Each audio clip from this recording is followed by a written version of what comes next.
Welcome to burning topic. పేరు మారితే ఊరు మారుతుందా? చరిత్ర మారుతుందా? పోరాటాల గడ్డ అస్తిత్వం మారుతుందా అంటే పేరులోనే ఫేమ్ ఉంది, ఆ ఫేమ్లో సెంటిమెంట్ ఉంది. ఆ సెంటిమెంట్తో నడిపే రాజకీయం ఇంకా ఇంకా పసందుగా ఉంటుంది అన్నట్లుగా మారింది నేటి తెలంగాణ పొలిటికల్ ట్రెండ్. అదేంటో ఇవాల్టి బర్నింగ్ టాపిక్లో చూద్దాం హాట్గా.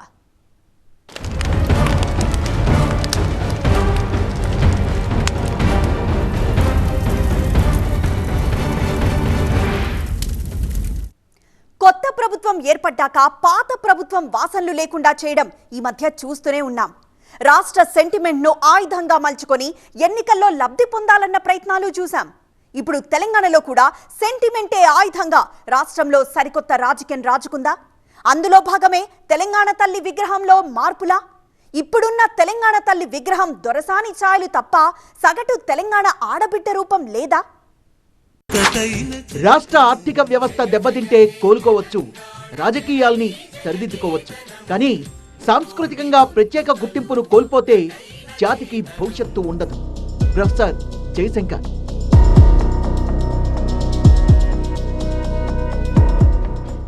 తెలంగాణ ఉద్యమం సమయంలో, తెలంగాణ సమాజం ఉధృతంగా ఎగసిపడుతోన్న సమయంలో ప్రొఫెసర్ జయశంకర్ ప్రతి సభలో పదే పదే చెప్పిన మాటలు. రాష్ట్రం ఆర్థికంగా దివాళా తీసినా ఓకే, కానీ సాంస్కృతికంగా దివాళా తీస్తే కోలుకోవడం కష్టమన్నది జయశంకర్ మాటల్లోని అర్థం. ఎందుకంటే తెలంగాణ ఉద్యమానికి ఊపిరిలూదింది సాంస్కృతిక వేదికలే. జన సమూహాన్ని ఒకే వేదికపైకి తెచ్చింది సాంస్కృతిక పాటలే. అలాంటి సాంస్కృతిక వైభవం ఎప్పటికీ మసకబారొద్దన్నదే జయశంకర్ సార్ తాపత్రయమంటారు నాటి ప్రజాకవులు, ఉద్యమకారులు. ఇప్పుడు అదే మాటల్ని తెలంగాణ ప్రభుత్వం గుర్తు చేసుకుంటూ తెలంగాణ అస్తిత్వానికి కారణభూతులైన వారిని స్మరించేందుకు తెలంగాణ రూపు మారుస్తోందా అన్నదానికి అవుననే సమాధానమిస్తోంది కాంగ్రెస్ సర్కార్. అందులో మొదటిది తెలంగాణ తల్లి విగ్రహం, రెండవది తెలంగాణ ప్రార్థనా గీతం, మూడవది టీఎస్ నుంచి టీజీగా మారడం. ఇప్పుడు ఈ మూడు అంశాలపైనే వివాదం రేగుతోంది, అభ్యంతరం వ్యక్తమవుతోంది, ప్రశంస దక్కుతోంది, అలాగే రాజకీయంగా రచ్చ రేపుతోంది. అందశ్రీ గారు రాసిన జయ జయ హే తెలంగాణ గీతాన్ని రాష్ట్ర గీతంగా మార్చాలని కేబినెట్లో నిర్ణయం తీసుకోవడం జరిగింది. తెలంగాణ అధికార చిహ్నాన్ని మార్చాలని తీర్మానించి రాచరిక పాలన గుర్తు లేకుండా మన ప్రాంతం ప్రజల ప్రతిబింబించే కొత్త చిహ్నం రూపకల్పన చేయాలని తీర్మానం చేయడం కూడా జరిగింది. ఇది ప్రభుత్వం చెప్తోన్న మాట. తెలంగాణ పౌర సమాజం ఒక అరుదైన నిర్మాణం. ఉద్యమ కాలంలో రాజకీయాలకు అతీతంగా కవులు, కళాకారులు, రచయితలు, ప్రభుత్వ ఉద్యోగులు, స్టూడెంట్స్ ఒక్క రంగమని కాదు అన్ని రంగాలలో జేఏసీలు ఏర్పడ్డాయి. ఎక్కడ చూసినా ఒక ఉత్సాహభరిత, ఉద్విగ్న వాతావరణం కనిపించేది. ప్రొఫెసర్ జయశంకర్ ఉద్యమ సారథిగా, తెలంగాణ సింబల్ గా గౌరవింపబడ్డారు. కాళోజీ నిర్వహించిన పాత్ర, ఆయనిచ్చిన స్ఫూర్తి ఎప్పటికీ కూడా స్ఫూర్తిదాయకమే.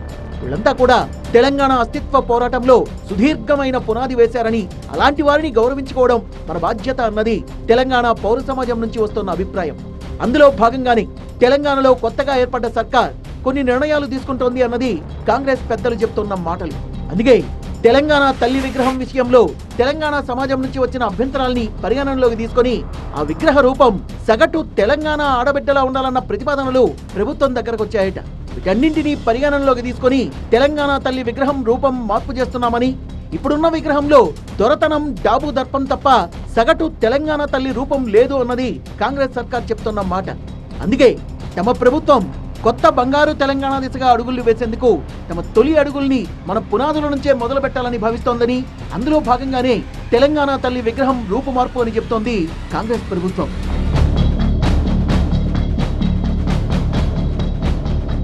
తెలంగాణ తల్లి అంటే ఎవరో రూపాన్ని ఊహించుకునేలా కాకుండా తెలంగాణ ప్రజల మనసుల్లో ఉన్న సగటు రూపాన్ని తీసుకొస్తామంటోంది కాంగ్రెస్ ప్రభుత్వం.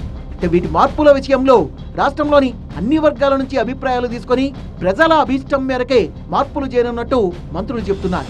అన్ని వర్గాల అభిప్రాయాలు ఎలా ఉన్నా రాజకీయంగా మాత్రం భిన్నాభిప్రాయాలు వ్యక్తమవుతున్నాయి. ముఖ్యంగా బీఆర్ఎస్ నుంచి ప్రభుత్వ చర్యలపై ఖండనలు బోలెడొచ్చి పడుతున్నాయి. తెలంగాణ తల్లి విగ్రహంపై ప్రధానంగా వస్తున్న అభ్యంతరం, ఆ విగ్రహం కేసీఆర్ కుమార్తె బీఆర్ఎస్ లీడర్ కవిత పోలికలతో ఉందన్న అభిప్రాయం కాంగ్రెస్ లో ఉందట. అందుకే విగ్రహం రూపును మార్చేందుకు కాంగ్రెస్ ప్రభుత్వం ప్రయత్నిస్తోందని, అంతకు మించి మరో కారణం లేదు అన్నది గులాబీ క్యాడర్ నుంచి వస్తున్న విమర్శలు. దీనిపై కవిత కూడా స్పందిస్తూ తాను తెలంగాణ సగటు ఆడబిడ్డనే అంటూ కాంగ్రెస్ కు కౌంటర్ వేశారు. నేను కూడా తెలంగాణ సగటు ఆడబిడ్డనే కదా, నేను ఎట్లుంటాను, మిగతా ఆడబిడ్డలు ఎట్లుంటారు, మా తెలంగాణ వాళ్ళు గట్లే తెలంగాణ తల్లి ఉంటుంది. ఇక అన్ని అపోహలకు పోయి పర్సనల్గా కేసీఆర్ గారి కుటుంబం అంటే విద్వేషం పెట్టుకొని నిర్ణయాలు తీసుకుంటే ప్రజలు ఆలోచన చేస్తారు. మరైతే ఇప్పటి వరకు ఉన్న విగ్రహంలో ఏమేం మార్పులు చేస్తారు, అసలు తెలంగాణ తల్లి విగ్రహానికి మార్పులు చేయాల్సిన అవసరం ఏమొచ్చింది అనే ప్రశ్నలు ఇప్పుడు సోషల్ మీడియాలో వైరల్ అవుతున్నాయి. కేవలం కాంగ్రెస్ తన మార్పు చూపించడం కోసమే ఈ నిర్ణయం తీసుకుందా, లేక వారు చేసే మార్పులు నిజంగానే ప్రజలందరికీ ఆమోదయోగ్యంగా ఉంటాయా అన్న చర్చతో పాటు రచ్చ జరుగుతోంది. 2017 డిసెంబర్లో తెలంగాణలో జరిగిన మొదటి ప్రపంచ తెలుగు మహాసభల్లో పొట్టి శ్రీరాములు తెలుగు విశ్వవిద్యాలయం శిల్పకళా విభాగం ద్వారా తెలంగాణ తల్లి విగ్రహాన్ని ఆవిష్కరించారు. తలపై కిరీటం, ఒక చేతిలో జొన్న కంకులు, మరో చేతిలో బతుకమ్మను పట్టుకున్నట్టుగా ఈ విగ్రహం ఉంటుంది. ఈ నమూనా ఆధారంగానే తెలంగాణ తల్లి విగ్రహాల్ని చాలా చోట్ల ఏర్పాటు చేశారు. సహజంగానే తెలంగాణ తల్లి అంటే బతుకమ్మను చేతిలో పట్టుకున్న విగ్రహం రూపమే అందరికీ గుర్తుకొచ్చేది కూడా.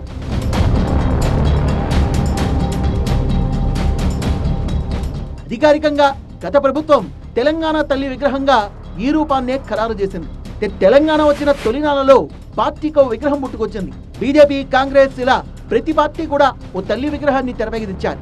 అని చివరకు బీఆర్ఎస్ అధికారంలోకి వచ్చిన తర్వాత తెలుగు సభల్లో ఆవిష్కరించిన ఈ విగ్రహమే ఫైనల్ అయింది. ప్రస్తుతం తెలంగాణ తల్లి విగ్రహం రూపం విషయంలో మార్పులు చేర్పులు అనే నిర్ణయాన్ని ఎవరూ ఊహించలేదు. కానీ గత ప్రభుత్వ నిర్ణయాల్ని ఏదో ఒక రూపంలో మార్చేందుకే కాంగ్రెస్ ఇష్టపడుతోందన్న విమర్శలు బీఆర్ఎస్ చేస్తూ వస్తోంది. ఈ క్రమంలోనే తెలంగాణ తల్లి విగ్రహానికి మార్పులు అనే అంశం తెరపైకొచ్చిందన్న అభిప్రాయము రాజకీయ వర్గాల్లో వ్యక్తమవుతోంది. గతంలో తెలంగాణ తల్లి అస్తిత్వపు చిహ్నాల పేరుతో గాంధీభవన్ లో కొత్త తెలంగాణ తల్లి విగ్రహాన్ని కాంగ్రెస్ ఏర్పాటు చేసిన విషయం ఇప్పుడు చర్చల్లోకి వచ్చింది. గాంధీభవన్ లో కాంగ్రెస్ నెలకొల్పిన విగ్రహం ఎడమ చేతిలో చెరుకుగడ, జొన్న కంకులు పట్టుకుని ఉంటుంది, మరో చేతిని అభయహస్తంగా చూపెడుతూ ఉంటుంది.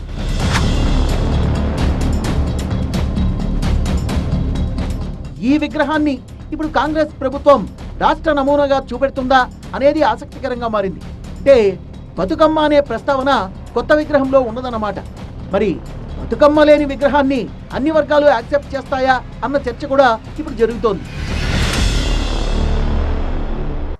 కాంగ్రెస్ తీసుకున్న మరో నిర్ణయం జయ జయ హే తెలంగాణ రాష్ట్ర గీతంగా మార్చడం. తెలంగాణ అస్తిత్వాన్ని అద్భుతంగా పలికించిన అందశ్రీ పాట ఇది. మరి ఈ పాటకు మనమెందుకు బ్రహ్మరథం పట్టలేకపోయాం అంటూ ప్రత్యర్థిని ప్రశ్నిస్తోంది. మరి జయ జయ హే గేయం రాష్ట్ర గీతంగా మార్చడం రాజకీయం కోసమా, తెలంగాణ సమాజం కోసమా?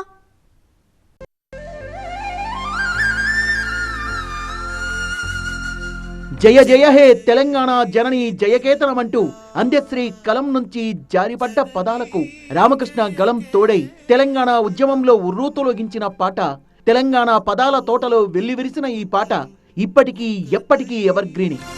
జయ జయ హే తెలంగాణ జననీ జయకేతనం, ముక్కోటి గొంతుకలు ఒక్కటైన చేతనం. ఎన్నో పాటలు, గేయాలు తెలంగాణ ఉద్యమానికి ఇంధనమయ్యాయి. అలాగే అప్పట్లో తెలంగాణ ధూమ్ధామ్ పేరుతో నిర్వహించిన కార్యక్రమం కూడా దుమ్ము రేపింది. ఆ సందర్భంలోనే జయ జయ హే తెలంగాణ తెరపైకొచ్చింది. ధూమ్ధామ్ కార్యక్రమాల్లో జయ జయ హే పాట ఆలపించగానే జనాల్లో మరింత ఊపు తేవడమే కాదు, ఉద్యమానికే వన్నె తెచ్చింది. ప్రతి పల్లెను ఉద్యమం వైపు పరుగులు పెట్టించింది.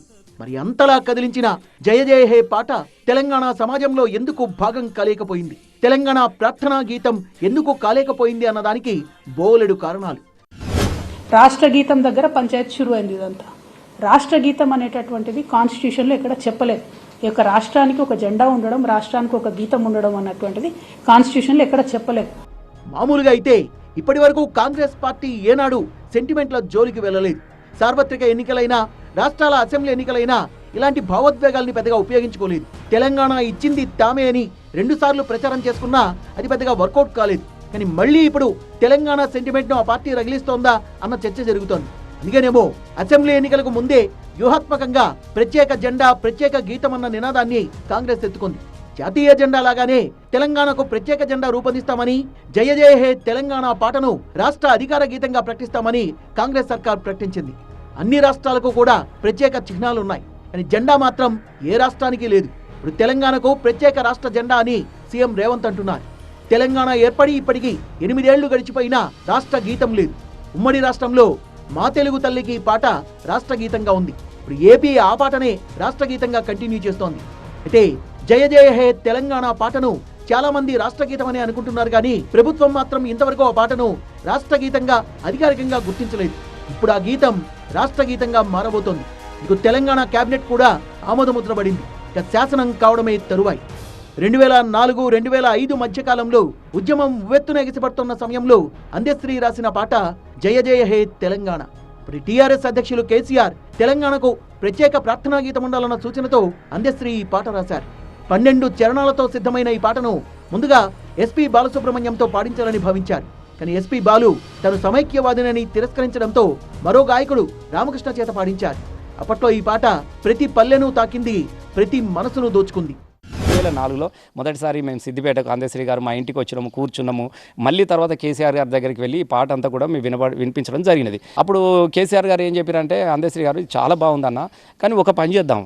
అప్పటికి అందశ్రీ గారు ఒక పల్లవితో పాటుగా సుమారుగా 10-12 చరణాలు ఉన్నాయి. అందశ్రీ గారి పాట, తను వాడినటువంటి పాట, మేము రికార్డ్ చేసినటువంటి పాట రెండు ఒక దగ్గర పెడితే మీకు కనబడతా ఉంటుంది. ఆ పాటలో కొంత అరే ఇంత పాటను మనము ప్రార్థన గీతంగా ఆ మొదటి పాటను ఇంతసేపు మనం వినలేం కదా, దీన్ని కొంచెం సవరించుకొని జర క్రోడీకరించుకొని ఇంత 10 చరణాలు చెప్పాల్సినటువంటి అర్థాన్ని ఒక 4 చరణాలలో చెప్పగలుగుతామా, కొంచెం ఆలోచించమని చెప్పి కేసీఆర్ గారే స్వయంగా అందశ్రీ గారితో మాట్లాడడం జరిగినది. అందశ్రీ రాసిన ఒరిజినల్ పాటలో 12 చరణాలు ఉండడంతో వాటిని 4 చరణాలకు తగ్గించాలనే ప్రతిపాదనకు అందశ్రీ ససేమిరా ఒప్పుకోలేదని, తన పాటను యథాతథంగా 12 చరణాలతోనే వాడాలని చెప్పడంతోనే ఆ గీతాన్ని రాష్ట్ర గీతంగా వాడలేకపోయాం తప్ప వేరే దురుద్దేశం మాజీ సీఎం కేసీఆర్ కు లేదన్నారు రసమయి బాలకిషన్. ఈ పాటలు 4 పల్లవులు చేసిన తర్వాత కొంత సవరించి దీన్ని మనము తీసుకొద్దాం, రాష్ట్ర గీతంగా తీసుకొద్దాం, కానీ సవరించి తీసుకొద్దామని అనుకున్నప్పుడు అందశ్రీ గారు దీన్ని అంగీకరించలే. నేను ఎట్టి పరిస్థితుల్లో నేను ఒప్పుకోను, నేను ఎన్నైతే రాసినో అన్నే ఉండాలని పట్టుబట్టిండు. చిన్న వారి అంగీకారంతో చిన్న మనం చేసిన తర్వాత ఈ పాట ఇట్లయితే నేను ఒప్పుకోను, మీరు ఏ విధంగా అయితే క్యాసెట్ ఆడియోలో చేసి పెట్టినారో ఇదే ప్రజలు కూడా పాడుకుంటున్నారు, దీన్ని యాజ్ ఇట్ ఈజ్గా మనం పెడదాం ప్రార్థన గీతం అంటే అసలు అందశ్రీ గారు ఒప్పుకోలేదు. అయితే తెలంగాణ గీతాన్ని నిర్లక్ష్యం చేసింది ముమ్మాటికి బీఆర్ఎస్ అని అంటున్నారు కాంగ్రెస్ నేతలు.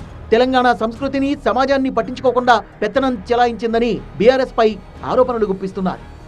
ఆమెను ఎట్లా చూపించారంటే వెలమ దొరసానిలాగా నగలేసుకొని వడ్డానాలు పెట్టుకొని ఈ విధంగా చూపించడం అనేది కరెక్ట్ కాదు. ఈ తెలంగాణ గీతం అనేది వాళ్ళు 100 సార్లు 1000 సార్లు 1,00,000 సార్లు వేదికల మీద చెప్పిండ్రు.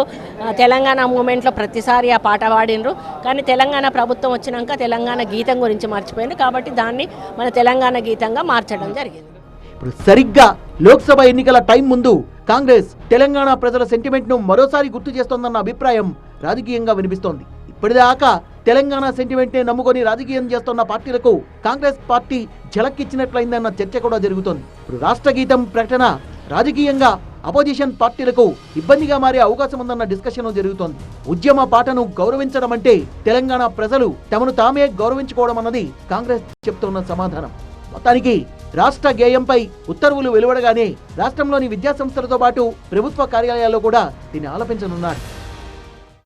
టీజీ ఈ అక్షరాలు తెలంగాణ ఉద్యమ సమయంలో ప్రతి వాహనంపై కనిపించాయి, ప్రతి నోటి నుంచి నినాదంగా వచ్చాయి. కానీ రాష్ట్రం ఏర్పాటు తర్వాత టీజీ ప్లేస్లో టీఎస్ వచ్చి చేరింది. తర్వాత ఆ పదాలు కనుమరుగైపోయాయి. ఇప్పుడు కాంగ్రెస్ అదే సెంటిమెంట్ను మరోసారి రగిలించబోతోంది. టీఎస్ ప్లేస్ను రిప్లేస్ చేసేందుకు ప్రణాళిక సిద్ధం చేసింది. టీఎస్ నుంచి టీజీగా ఎందుకు మార్చాలి, గత ప్రభుత్వం టీజీ అనుకుని టీఎస్ గా ఎందుకు మార్చింది అన్నదానిపైన ఇప్పుడు చర్చ జరుగుతోంది. మామూలుగా అయితే తెలంగాణ అన్న పదం ఇప్పటిది కాదు, 1వ శతాబ్దం నుంచి ఉన్నది. హిందీలో ఆంగన్ అంటే ముఖద్వారం అని అర్థం. దీన్ని సంధి రూపంలో తీసుకుంటే తెలుగు ప్లస్ ఆంగన్ ఈజ్ ఈక్వల్ తెలంగాణ అయింది. అంటే తెలుగు భాష మాట్లాడే భూమి అని అర్థం. ఇదే కాదు, అనా అంటే నిలయం, భరోసా అని కూడా అర్థం. తెలుగువారికి నిలయమైన ప్రాంతం కాబట్టి ఇది తెలంగాణ అయింది. ప్రస్తుతం వాడకంలో మనం తెలంగాణ అంటున్నాం కాబట్టి తెలంగాణను విడదీసే కంటే పూర్తిగా ఉంచి ఎస్ అనే అక్షరాన్ని చేర్చి టీఎస్ గా చేశామన్నది గత ప్రభుత్వం చెప్పిన మాట అని తెలంగాణ ఉద్యమం సమయంలోనే టీజీ అన్న అక్షరాలు జనాల్లోకి వెళ్ళాయని ఇప్పుడు అవే పదాలతో రిజిస్ట్రేషన్ల ప్రక్రియ చేపడతామన్నది కొత్త ప్రభుత్వం చేస్తోన్న సమర్థన. అసలు టీఎస్ నుంచి టీజీకి మార్చడం వల్ల ఉపయోగం ఏంటి అన్న వాదన వినిపిస్తోంది. తెలంగాణ ఉద్యమం నేపథ్యంలో ఏపీ వర్సెస్ టీజీ అన్న ప్రస్తావన చూశాం. పలువురు తెలంగాణ ఉద్యమకారులు టీజీ అనే అక్షరాల్ని పచ్చబొట్టుగా కూడా పొడిపించుకున్నారు. అదో సెంటిమెంట్, ఎమోషనల్ బాండింగ్ టీజీ అనే అక్షరాలతో ఏర్పడింది. అందుకే ఆ ఎమోషనల్ బాండింగ్ నే కంటిన్యూ చేసేలా కాంగ్రెస్ వ్యూహరచన చేసి టీజీ ఆలోచన చేశారన్న అభిప్రాయాలు వ్యక్తమవుతున్నాయి. టీఎస్ నుంచి టీజీగా మారితే నిజానికి అదేమీ వింత కాదు, ఆ మార్పు వల్ల అదనపు ప్రయోజనము ఉండదు అన్నది నిపుణుల మాట. తెలంగాణ రాష్ట్రంలో ఇప్పటికీ ఏపీ అనే అక్షరాలతో తెలంగాణ వాహనాలు కనిపిస్తున్నాయి. వాడిగా ఇంకా టీఎస్ అని మార్చింది లేదు. సో కొత్తగా వచ్చే వాహనాలకు టీజీ అని ఉంటుందేమో కానీ ఇప్పటిదాకా ఉన్న టీఎస్ వాహనాల అక్షరాలు అయితే మారవు. టీఎస్ అమల్లో ఉన్న బళ్ళు దాదాపు 2 కోట్ల దాకా ఉన్నాయి స్టేట్ వైడ్. అంతకంటే ముందు ఏపీతో ఉండేది. సో ఇది 3వ అంకం. యాజ్ లాంగ్ యాజ్ కేంద్ర ప్రభుత్వం ఆమోదం తెలిపి రాష్ట్ర ప్రభుత్వం నోటిఫై చేస్తే చట్టపరంగా టీజీ చేసుకోవచ్చు. ఈ మార్పు జరగాలంటే ముందుగా ప్రభుత్వం నుంచి కేంద్ర రవాణా శాఖకు మార్పు కోసమని అప్లికేషన్ వెళ్ళాలి. అక్కడ కేంద్ర రవాణా శాఖ నుంచి అప్రూవల్ లభిస్తే ఇక్కడ రాష్ట్ర ప్రభుత్వం ఎప్పటి నుంచి టీజీగా మార్పు ఉంటుందో గెజెట్ను విడుదల చేస్తుంది. ఆ పర్టికులర్ తేదీ నుంచి తెలంగాణ రాష్ట్ర వ్యాప్తంగా రవాణా శాఖలో వాహనాలకు టీఎస్ ప్లేస్ లో టీజీ రీప్లేస్ అవుతుంది. సో ఈ ప్రొసీజర్ పూర్తయితే కొత్త వాహనాలకు మాత్రమే 0001 నుంచి రిజిస్ట్రేషన్ స్టార్ట్ అవుతుంది. ఏపీ కానీ టీఎస్ కానీ అవి అదే నెంబర్తోనే చెల్లిపోతూ ఉంటుంది. దానికి లీగల్ కాంప్లికేషన్స్ చాలా ఉంటాయి. ఎందుకంటే ఫైనాన్స్ ఉంటుంది, ఫైనాన్స్ వాడు ఒప్పుకోడు, నువ్వు మన నంబర్ మారిస్తే ఎట్టాదని ఇల్లీగల్ యాక్టివిటీస్ జరిగే అవకాశాలు ఉంటాయి. అందుకని ఏమొద్దు, ఏపీ వాటిని కదిలించొద్దు. కొత్త వాటిని మనం ఏ రోజు నోటిఫై చేస్తామో ఆ రోజు నుంచి టీఎస్ పెట్టుకుందాం అనుకున్నారు. గతంలో ఏపీ నుంచి టీఎస్ గా మారే సమయంలో ఏపీతోనే ఉన్న వాహనాలు 30 లక్షల వరకు ఉన్నాయని అంచనా. వాటితో పాటు ఇప్పుడు రోజుకు 10,000 వరకు రాష్ట్ర వ్యాప్తంగా కొత్త వాహనాలు రిజిస్ట్రేషన్ అవుతున్నాయి. మొత్తంగా 2 కోట్ల వరకు టీఎస్ పేరుతో వాహనాలున్నాయని ఓ అంచనా. ఇప్పుడు ఏపీ టీఎస్ పేరుతో ఉన్న వాహనాల్ని మార్చాలంటే లీగల్ గా, మాన్యువల్ గా చాలా ప్రాబ్లమ్స్ తలెత్తే అవకాశాలున్నాయి. అందుకే ప్రభుత్వం కొత్త వాహనాలకు మాత్రమే టీజీ వర్తింపయ్యేలా కేంద్రానికి అనుమతి లెటర్ రాసినట్టు తెలుస్తోంది.